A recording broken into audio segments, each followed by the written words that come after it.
afternoon and welcome to the Petteril Valley News with Oliver and Hermione. This special edition is brought to you live from Petteril Bank School. We have a number of special guests who are here to talk about something important that's happening down in the River Valley. Yes, I don't know about you, but I can't wait to find out more about it.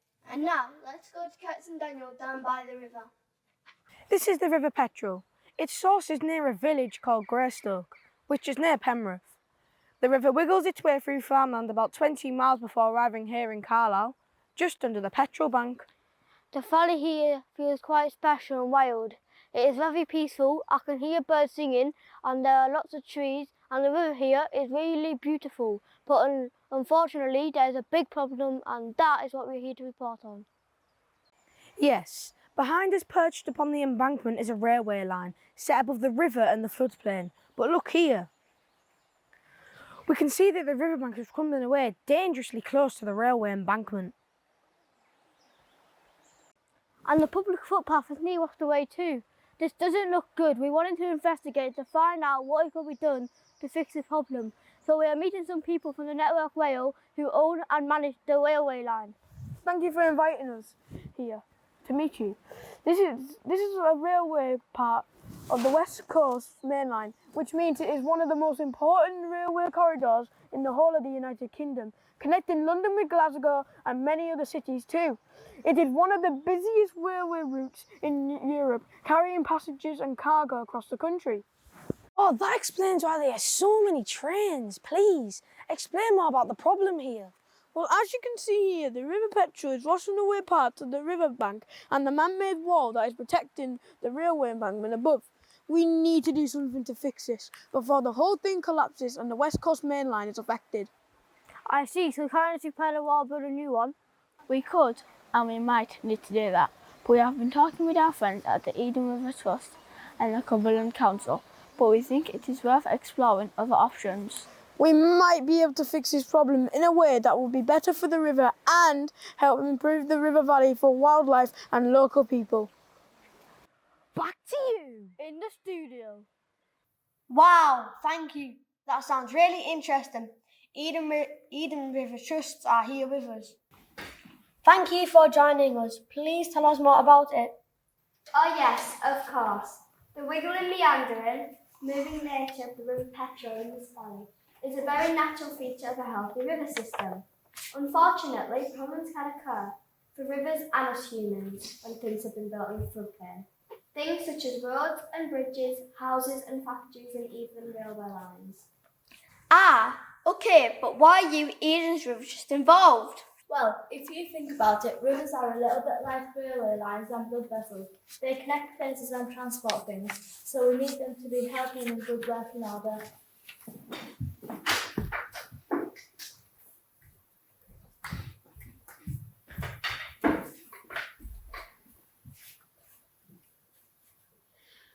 Yes, healthy rivers are important for you humans. You use water from them for drinking and washing, for farming and factories, and it's also an incredible wildlife.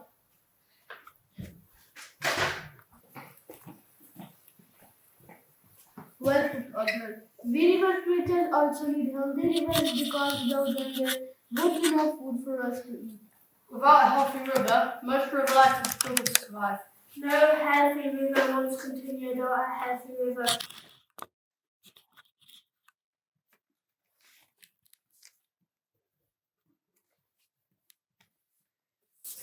Yes, indeed. We need natural, healthy rivers with a variety of habitats within them. We need a mixture of shallow, fast-flowing water and deep, slow-flowing areas. Oh, and we need water plants and trees along the river banks.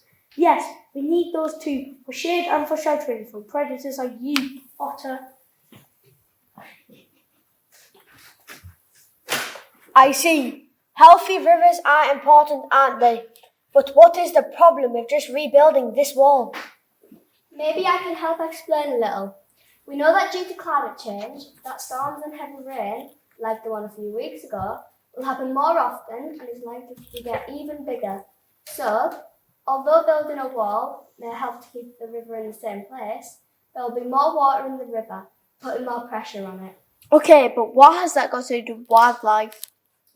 We think there could be other options where natural solutions are included. They might involve adding ripples in the river, creating ponds or wetland areas that soak up more water and help slow down the flow of the water a little. That would be amazing. Us river creatures need natural rivers to survive, and so many species are now in trouble.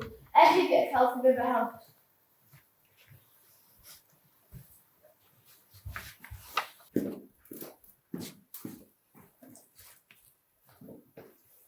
And a natural solution might mean there are more ponds and areas of wetland, which will be fantastic for this dragonfly. By the way, did you know that dragonfly have been around since the dinosaurs?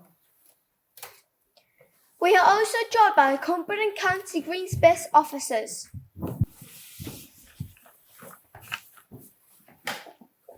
You own and care for River Valley. Please tell us what you would like to see happen there.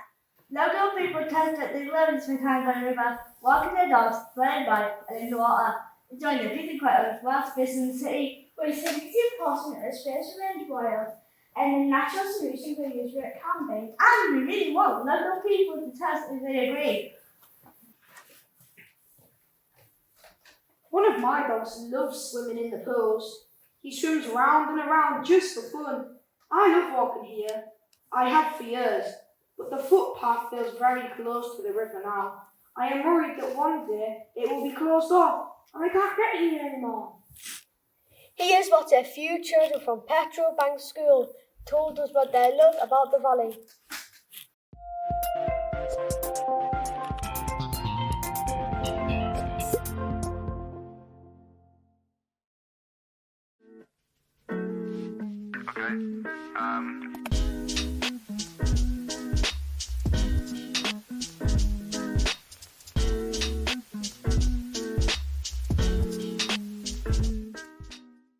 At the river, I enjoy swimming and skimming rocks. I like to hang out with my friends around the river.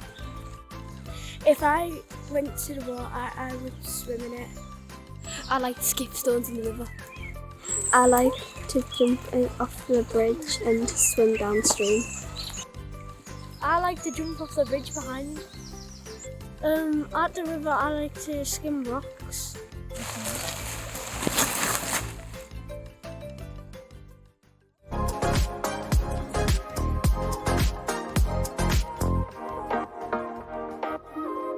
That looks like such a peaceful place down there. I have never been and now I really must go. We also have some children with us from Petteril Bank School who would like to tell us what they discovered when they visited the river.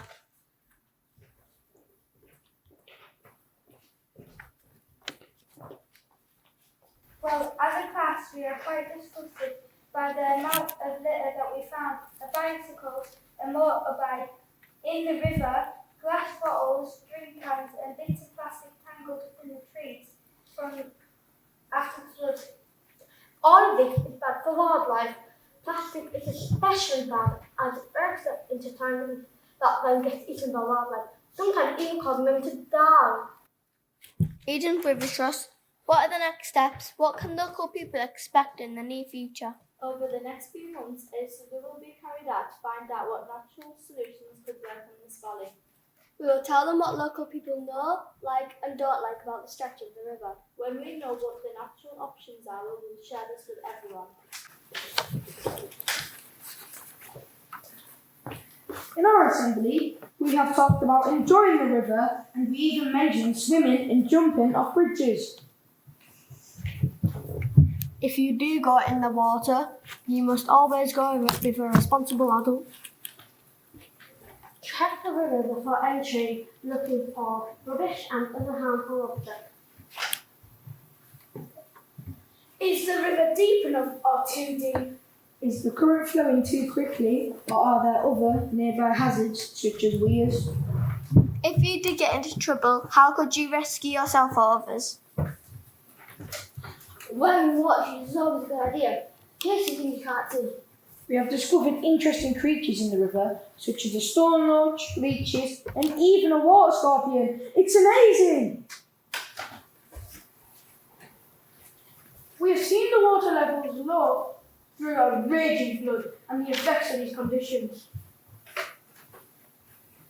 We saw the damage the river can cause when water levels are high. We saw water in one of the meadows. It was peaceful and relaxing down by the river. We enjoy being outside in nature. Even though it rained, it's still a lot of fun. This Saturday, 29th of June, Eden Rivers Trust are holding a Discovery Day, held at our local community centre opposite our school and down by the river. It is from 11 a.m. until 3 p.m. and you can come at any time. And guess what? It's totally free. In the community centre will be a video of our assembly in the river system mountain walk. By the river, there will be river dipping and meadow hunts. Stomping ground will be wild playing, hammocks, bushcraft and more fun activities. We'll also be bashing as much Himalayan balsam and invasive plant species as we can. Lizard picks, guided nature walks and more. Get yourself there for a fun event!